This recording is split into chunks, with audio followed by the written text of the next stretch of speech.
Shortly after news broke Monday of a fatal shooting at a private Christian Nashville elementary school, police said the suspect was transgender.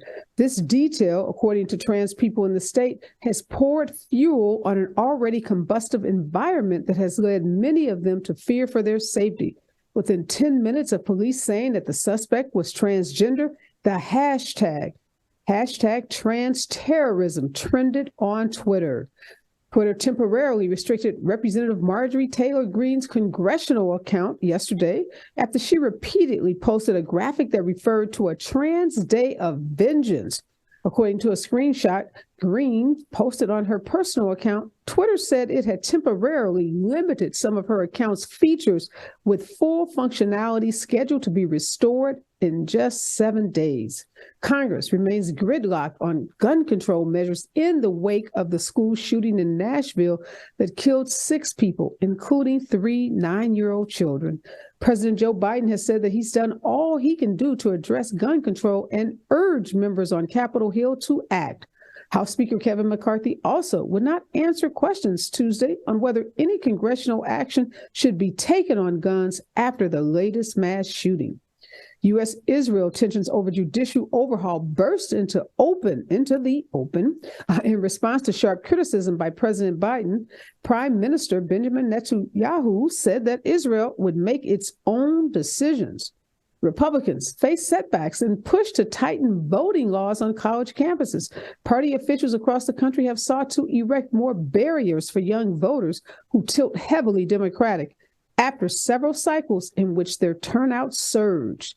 Schools are being overwhelmed with public records requests. It's part of the increased scrutiny over what's being taught in classrooms. Enough requests are coming in that schools are having to shift their resources. A district in Arkansas received 100 requests in 90 days, which cost nearly $20,000 and 400 hours of labor to process. Serial podcast subject Adnan Syed's murder conviction was reinstated. Syed was convicted in 2000 in the killing of his ex-girlfriend, Hae Min Lee, but was freed last year. The hugely popular podcast Serial re-examined the case in 2014. A Maryland appellate court yesterday ordered a do-over after the hearing at which Syed's conviction was vacated. Syed's lawyer said they would ask the Maryland Supreme Court to review the decision. This is Areva Martin in real time, and I'm your host, Areva Martin. This is your one-stop destination for today's trending news, expert analysis, and my unfiltered opinions. In my first hour, I'm joined by 2 brilliant contributors, Dr. Niambi Carter, author and professor at the University of Maryland, and Democratic strategist Chris Scott. And in this hour, I also will talk with KBLA's justice correspondent, Deon Raymond. She is still in the federal courthouse in downtown Los Angeles. The jury in the case of the United States versus Mark Ridley Thomas is still deliberating on day 4. Deon will bring us the latest from inside that courtroom after court closes today at 4:30. We're going to be asking Deon, what is this jury hung up on? And when does she expect there to be a verdict? In my second hour, Washington Post reporter who has been reporting on the story of the court's reinstatement of the murder conviction of Adnan Syed, Emily Davies, she joins us to talk about what does this mean, given that Syed has been out. He's been working. He's been involved and active in advocacy. What does this reversal by the Maryland Appellate Court mean, particularly as it relates to his freedom? And also in the second hour, film critic Reggie Ponder joins us to talk about the banning of the Ruby Bridges film in Tennessee schools. But before I bring on my guests, here's what I'm thinking in real time. And let me be crystal clear. The haters are losing their minds. And I do mean that. And I have the receipts to back that up. A Wisconsin school district is prohibiting first graders from singing the song Rainbow Land. Now, this is a duet by Miley Cyrus and her godmother, Dolly Parton. These first graders wanted to sing this song in an upcoming spring concert. But the school district says this song could be conceived as controversial. and questioned if the subject matter was too advanced for first graders. Now, let's be clear. We are talking about a song that is about love and inclusion. There are no expletives, no sexual references, or language that any reasonable adult would call objectionable. This is Dolly Parton. We know what kind of songs Dolly Parton makes and sings. Dolly herself said the song is really about, loving each other and how life would be a little better if we were all a little kinder and a little sweeter towards each other. She says we could live in a rainbow. In fact, we could live in rainbow land.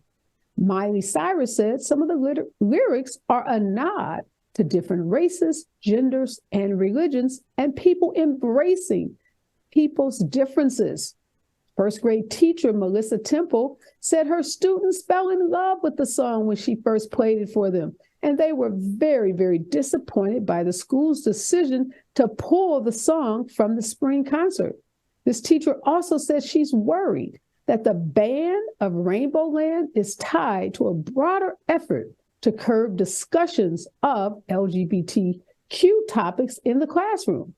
She also said that Wisconsin officials have tried to remove other references to rainbows. Yes, rainbows, those things we all love to watch and look for after there's been rain.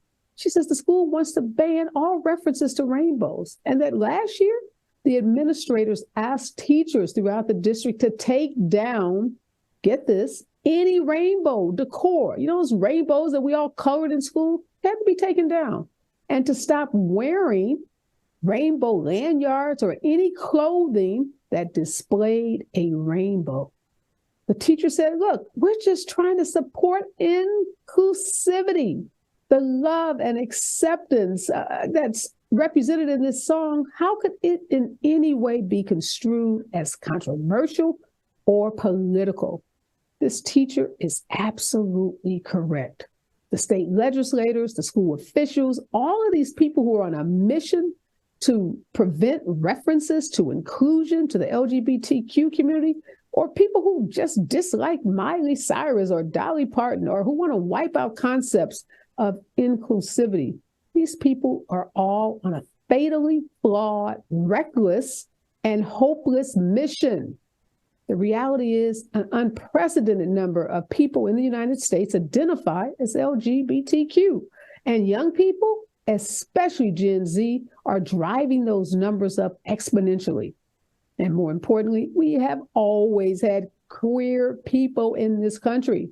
The question is whether they identify as LGBTQ, meaning the label itself, and whether they're comfortable publicly even identifying.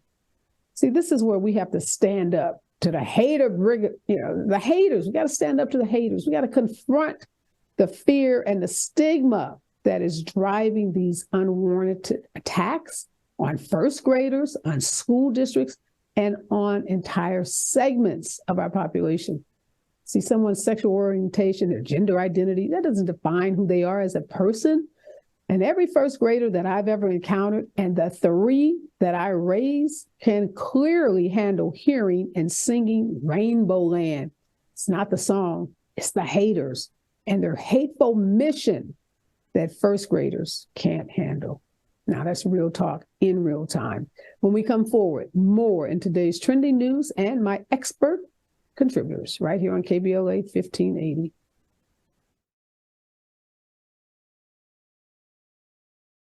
Real time on KBLA Talk 1580.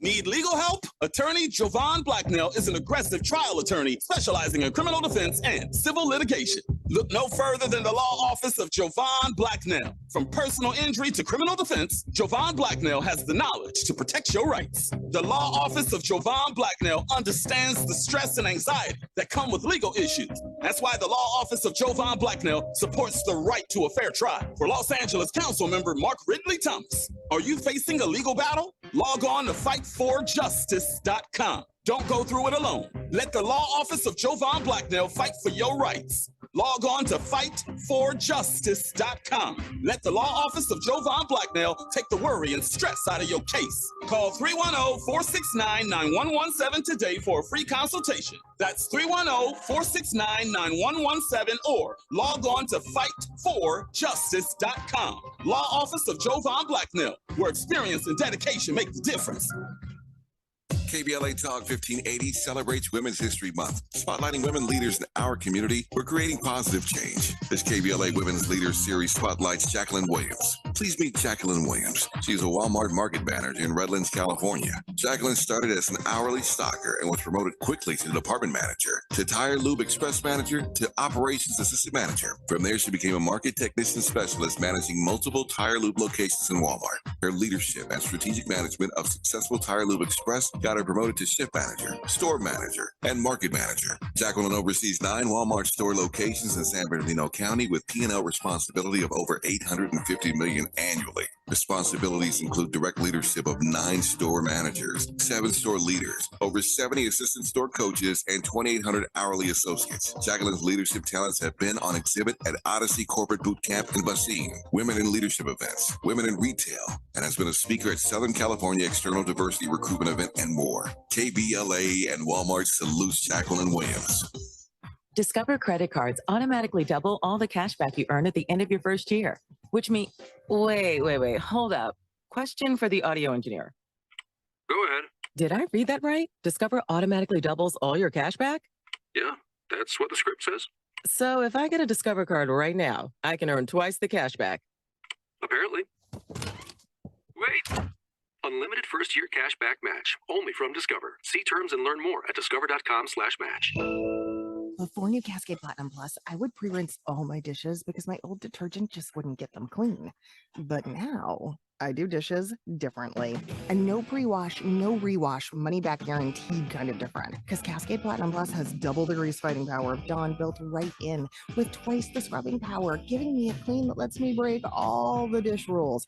I just scrape, load, and I'm done. Yep, so clean. With Cascade Platinum Plus,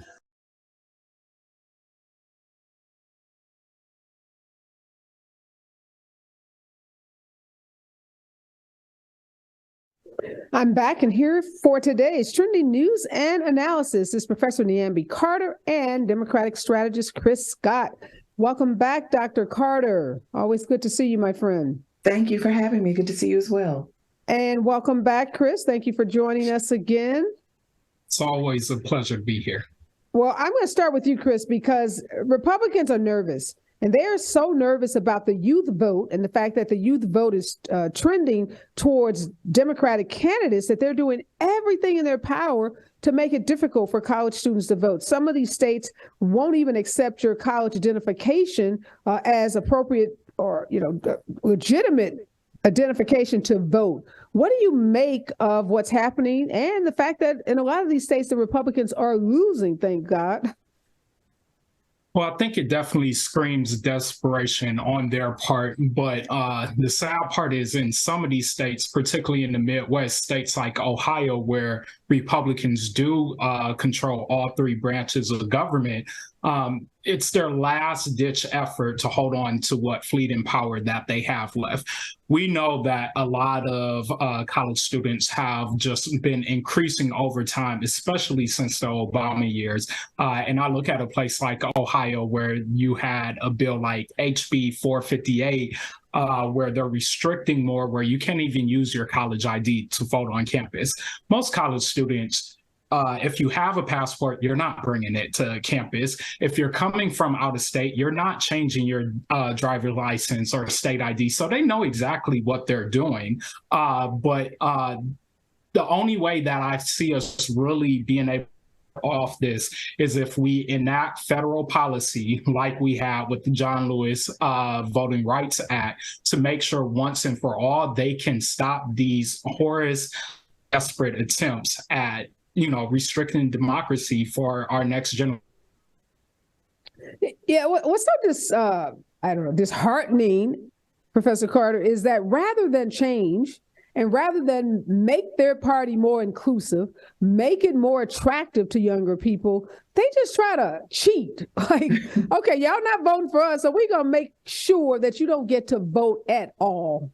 I mean, that is really what they're saying. Unless you vote for our candidates, you won't be voting. For sure. And I think this is a classic problem that we have, where we have voters not being able to pick their representatives. Rather, you have representatives picking their voters. And when we talk about these student IDs, I mean, part of the reason, like in a place like North Carolina, this was so contentious is that for many kids in the state, this was the only ID that they had.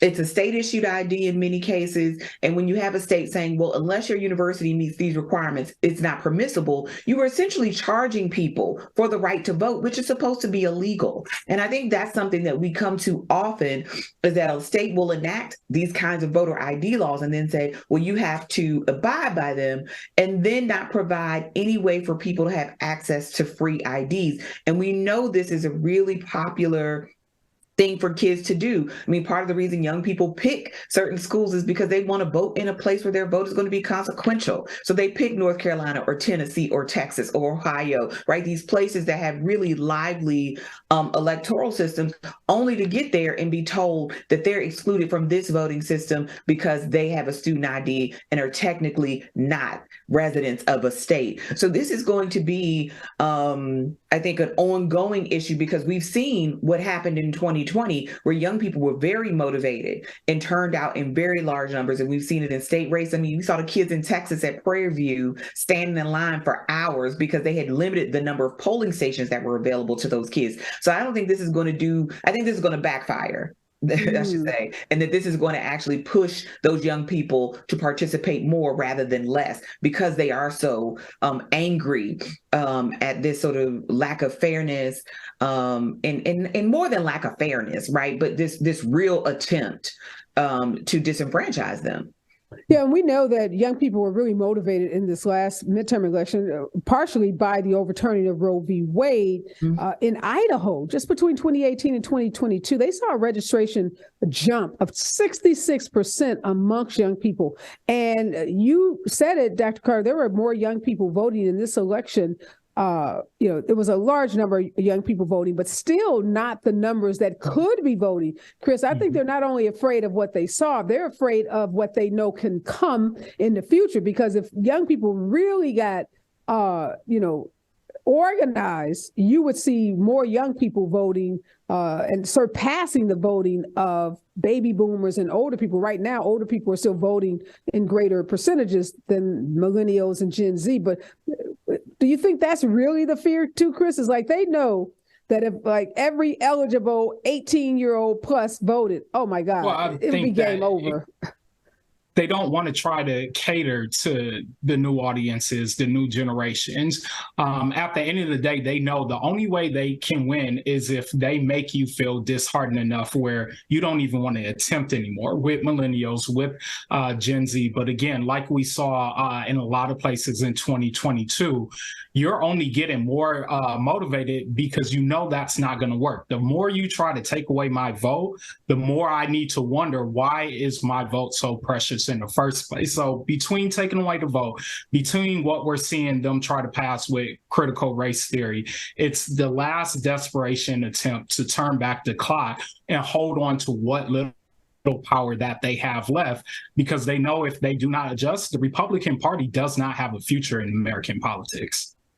Definitely not the Republican Party of old. I think Ronald Reagan would be turning over in his grave because of what was happening to a party that he, had a lot to do with growing and expanding.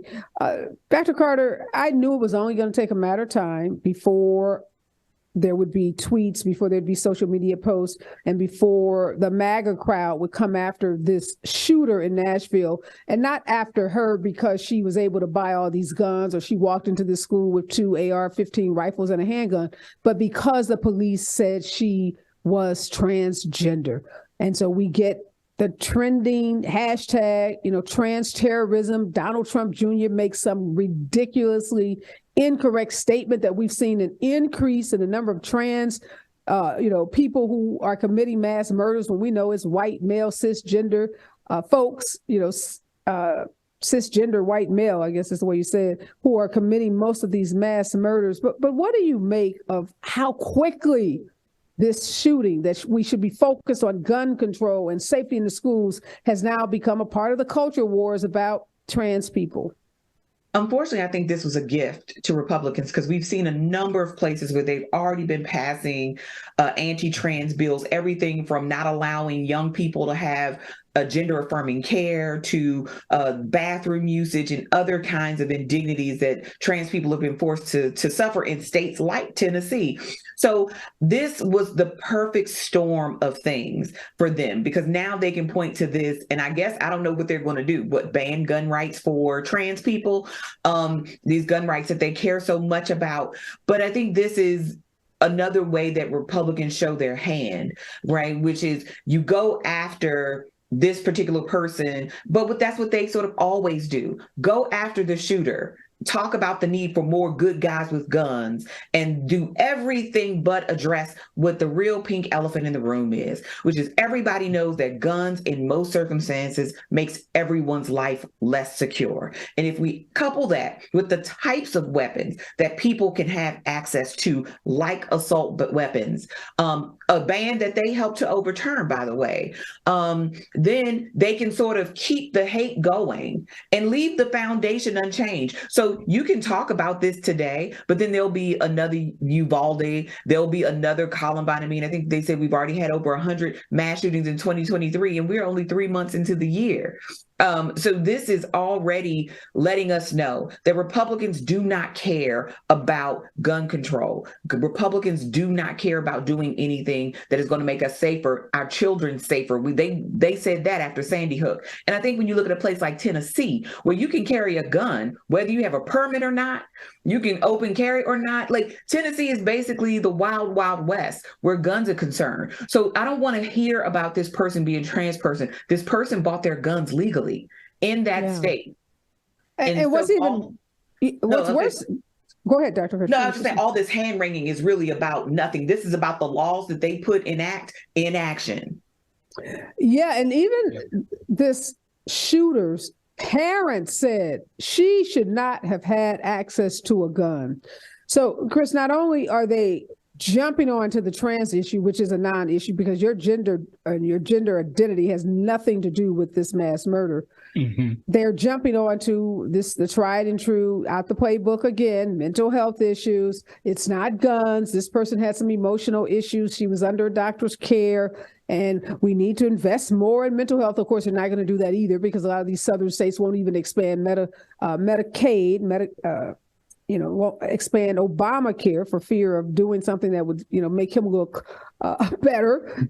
So how many prayers and thoughts and prayers do you think it's going to take before we really see some more significant action on guns? I don't suggest we haven't had any, because we've had some small wins around the country in certain states. But, you've been in politics for a long time. What do you think it's going to really take for there to be congressional action on guns? I mean, I just can't do thoughts and prayers anymore at the rate that it's going at this time. I honestly think Democrats overwhelmingly take next year in Senate, you're not going to see anything pass. And I think we're getting to the point of you're seeing that Republicans do not want to work at all on this issue. They keep showing us who they are. And I think it's going to take Democrats, and I think it's going to take voters to say enough is enough and ram it down their throats and say, look, we're going to put these protections in place. The fact that I think about when I grew up in school, you're having a drill about how to protect yourself from a tornado. Now, how many times are you having a drill to protect from a school shooting?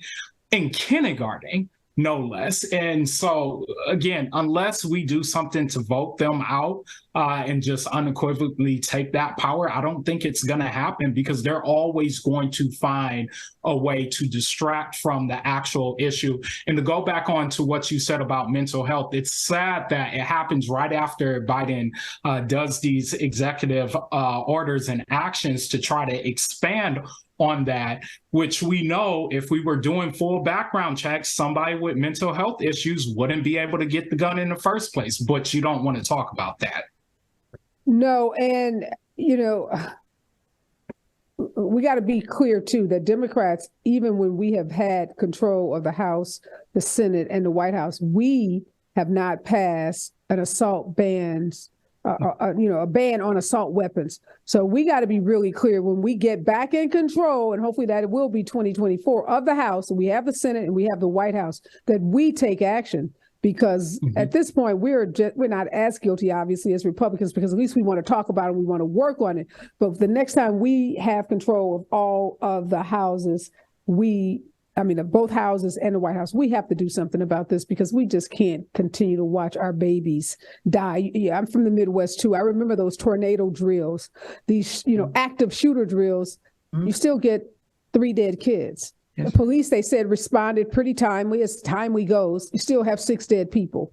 It just doesn't work. You can put guns in the school. You can put gun detectors. You can put metal detectors. You can put bars. None of that works. We watched the video. This woman crashed through the door with the gun. I mean, it was almost like watching a movie, watching her just roam around that school. It was just a chilling video, really sad. So Democrats, we got a job to do when we get back in control, and that is to do something about these assault weapons if we do nothing else. When we come forward, our legal segment with KBLA Justice Correspondent Dion Raymond and News Sports is up, and we are going to bring you the latest inside the courthouse in downtown Los Angeles in the U.S. versus Mark Ridley Thomas trial. Stay with us, KBLA.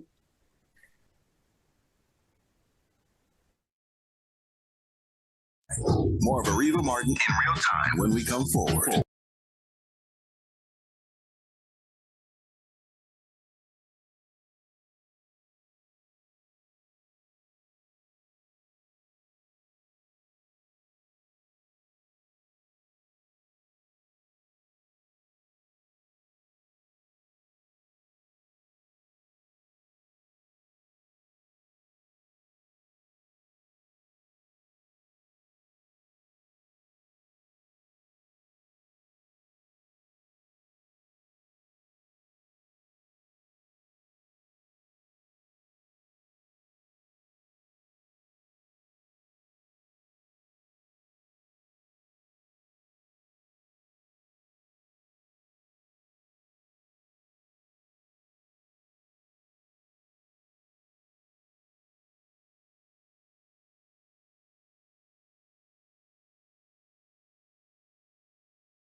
We are back, and this is our daily legal segment. And at this time, normally we would have our justice correspondent, Deon Raymond, join us.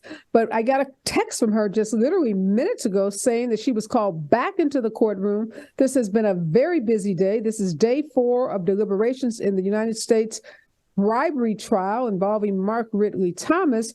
And this was a day we thought we might get a verdict, but as of 4:30 today, there was still no verdict, although there was a note apparently from the jurors to the judge, which necessitated Deon and the lawyers going back into the courthouse. So we are just waiting, and as soon as Deon comes out of that courthouse, we will bring her on air because we want to know what's been happening in that trial. People have been waiting for the last 4 days thinking that there would be a verdict. So we are on verdict watch, day 4 of verdict watch in U.S. versus Mark Ridley Thomas. And again, as soon as Deon Raymond is out of court, we will bring her on air and she will give us the latest in terms of what's happening in that courtroom with respect to the jury.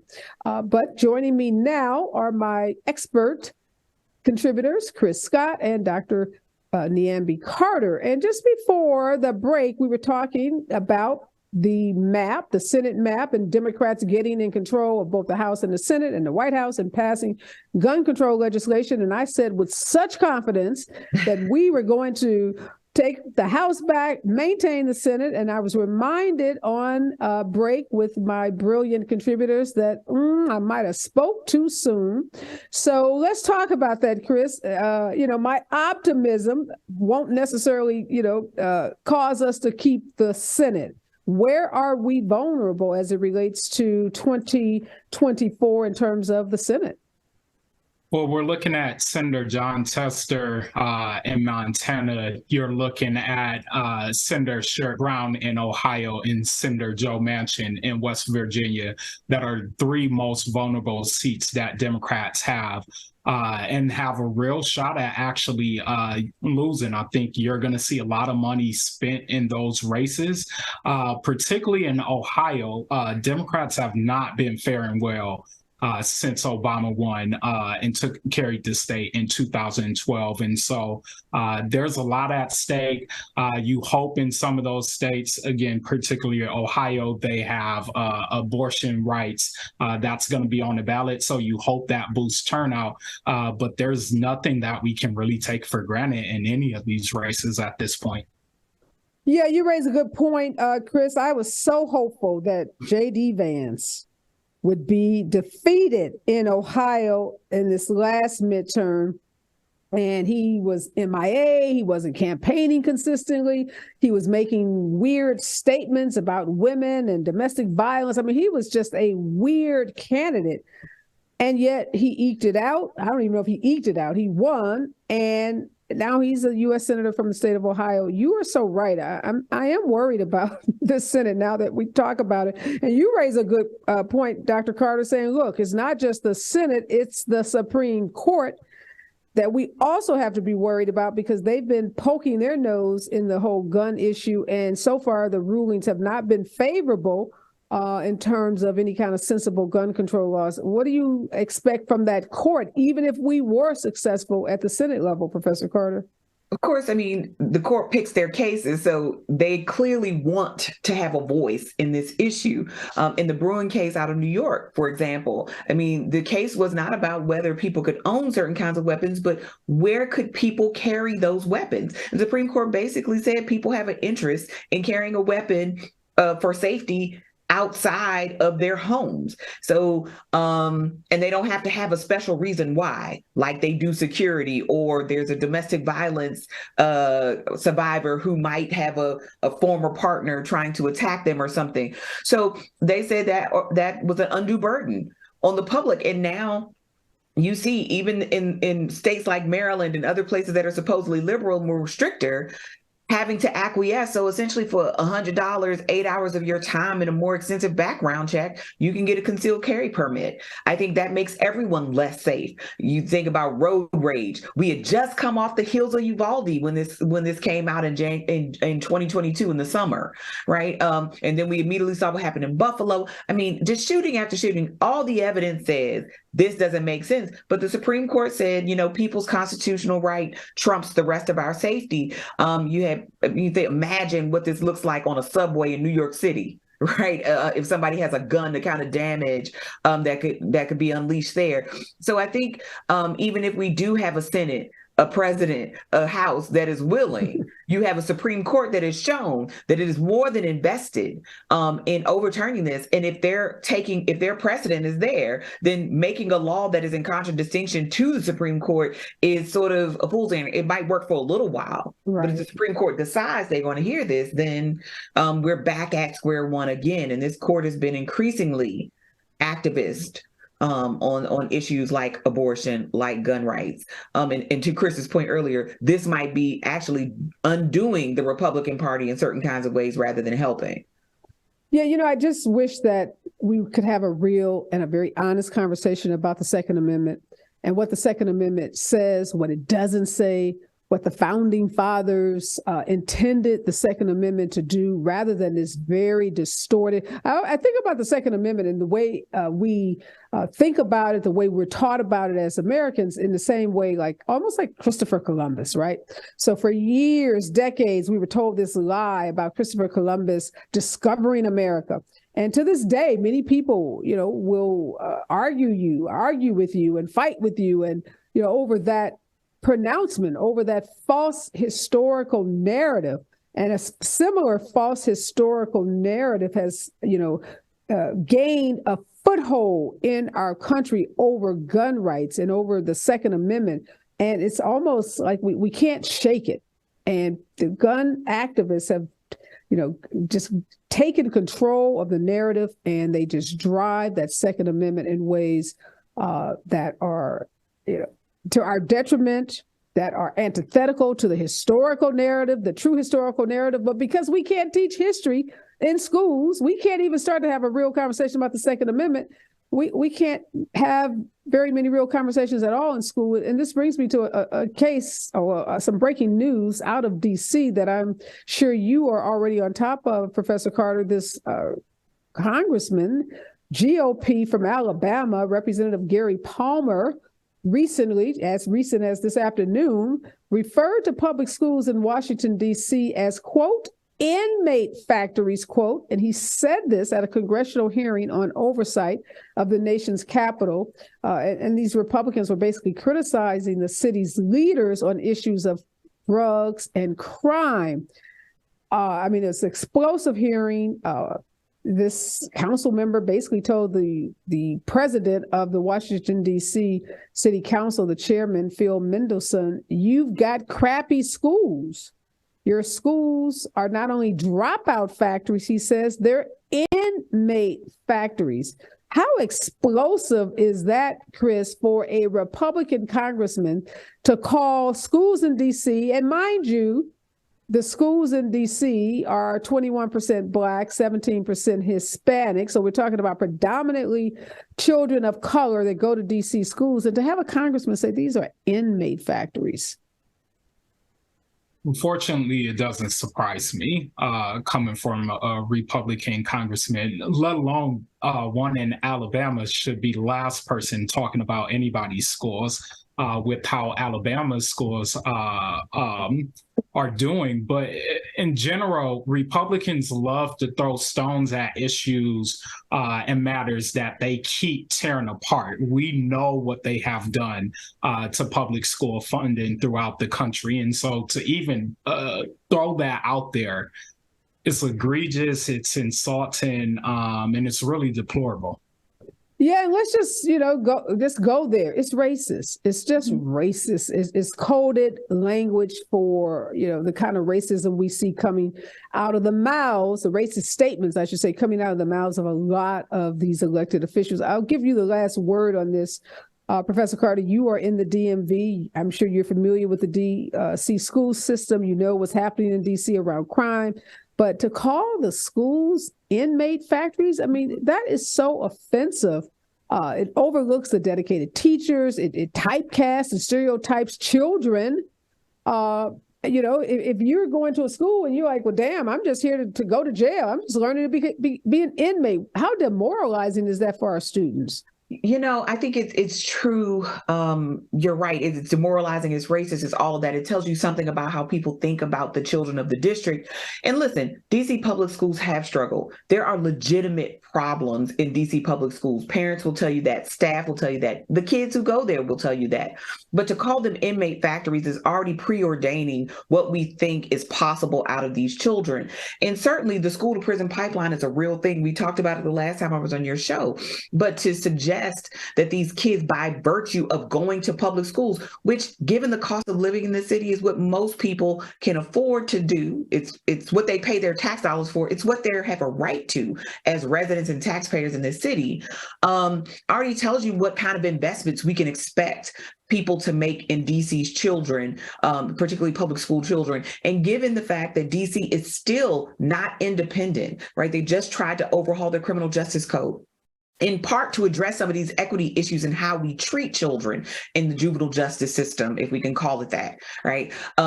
Let you know how these people think about the district, and that these people shouldn't have any say-so over how DC conducts its business, yet they do in this form of oversight. And certainly this particular person, I would like to say he is rare in the kinds of ideas he espouses, but I think he's probably more common than we think, and is part of the reason why I don't think we'll see DC becoming a state anytime soon, and certainly won't be seeing any investments in the district's children anytime soon.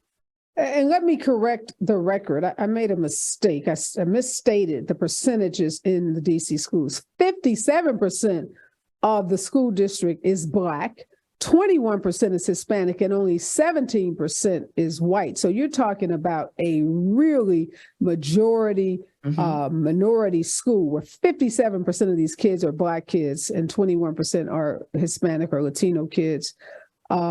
Really deplorable statement. And as you said, Professor Carter, the reason why this guy should have nothing to do with public schools anywhere in the country, and definitely not in DC. He needs to go back to one of these schools and learn something about Black history and about race relations in this country. Thank you so much, Professor Carter, for joining. Always a pleasure to see you. Your brilliance is always appreciated. And thank you, Chris, my friend. Also a pleasure to see you. And thanks for your insights today. When we come forward, Deion Raymond has finally stepped out of that courtroom in downtown Los Angeles, and she will be here with Verdict Watch in the United States versus Mark Ridley Thomas's federal bribery trial. Stay with us, KBLA Talk 1580.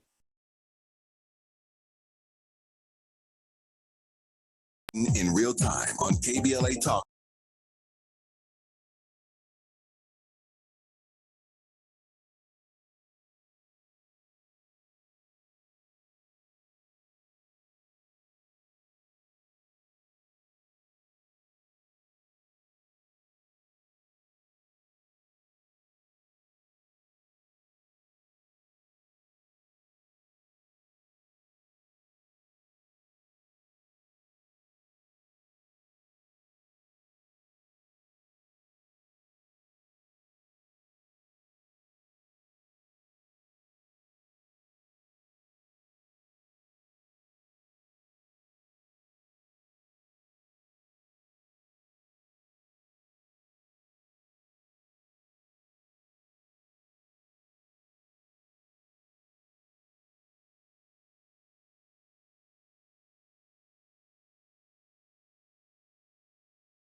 I'm back. And Justice Correspondent Deon Raymond has been able to exit that downtown federal courthouse.